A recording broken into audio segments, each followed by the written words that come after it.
The village that was to evolve into Toccoa was laid out in 1873 around an area formerly known as Dry Pond.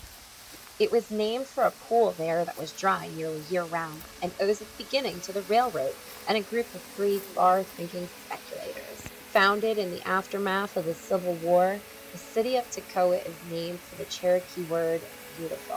While many come to see Toccoa Falls, most will undoubtedly miss the real beauty of Toccoa tucked away deep in its wilderness. Today, my journey has brought me back to a place I found once out of curiosity. A bug had been placed in my head that there were caves in Toccoa, and so I had to find them. Along the way, I would get so much more than I bargained for. Contentment Springs is my first stop, not for any history that I'm aware of, but simply for the cave I'm told that is inside.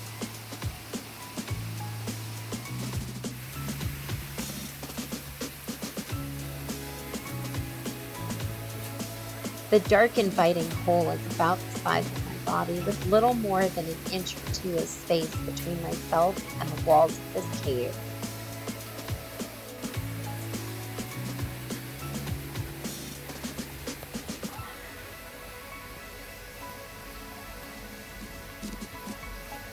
This wormhole passage is inviting and flattens out towards the rear.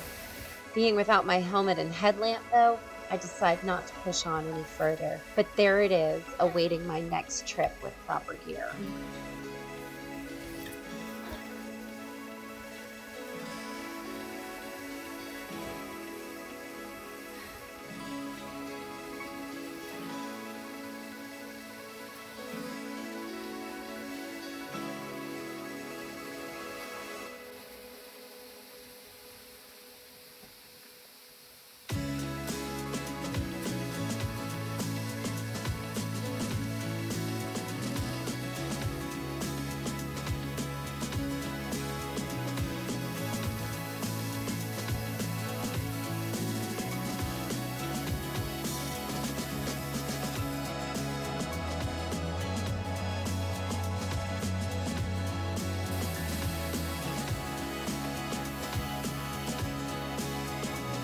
While this first stop is a high marker on our adventure scale, I'm also looking for a serving of history. I plan to get one by continuing on past the falls in search of the land beneath the North Broad Trestle.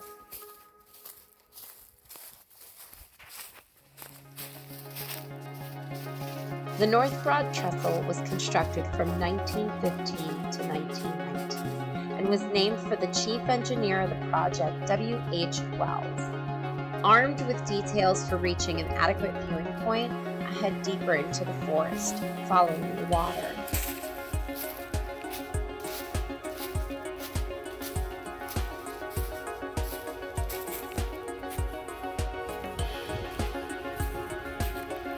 The original railroad was constructed between 1871 and 1873 and was known as Airline Railroad.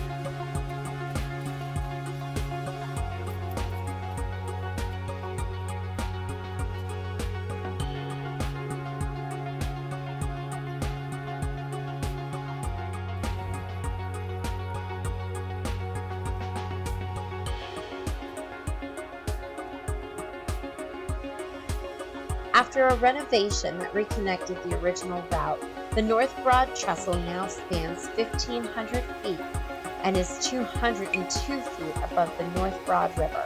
It is the highest trestle on the line between Washington, D.C. and New Orleans.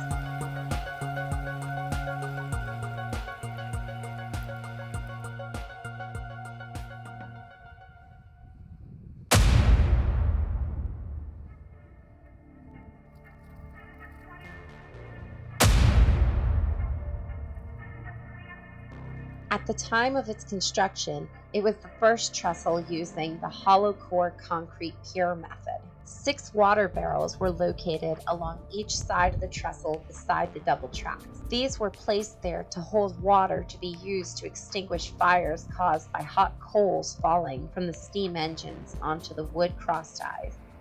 During World War II, the trestle was guarded by armed guards who were stationed around the clock in guard shacks on either end.